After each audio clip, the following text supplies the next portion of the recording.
C'est une grande victoire. La Monaco a été saluée par plusieurs médias de la planète à ce sujet.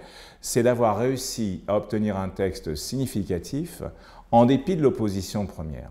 Donc pour ça, il a fallu convaincre sur la base d'arguments scientifiques majeurs. Ce texte que nous avons arraché à l'issue, avant minuit, le dernier jour des négociations, et je dois dire aussi que la victoire était d'autant plus, savoureuse que c'est le seul nouveau texte qui a été adopté cette année sur les océans aux Nations Unies, le nôtre. Il y a d'autres textes qui étaient proposés, par exemple sur le trafic illégal des espèces en mer. Tout ça, ça a été rejeté par un pays ou par d'autres. Parce que quand vous avez besoin d'un consensus, il suffit qu'un seul pays dise niet, ou plutôt no, et c'est non. Et on doit retirer le texte. Ces animaux n'ont aucun cadre législatif international. Il n'y a aucun instrument juridique qui protégeait jusqu'ici ces animaux.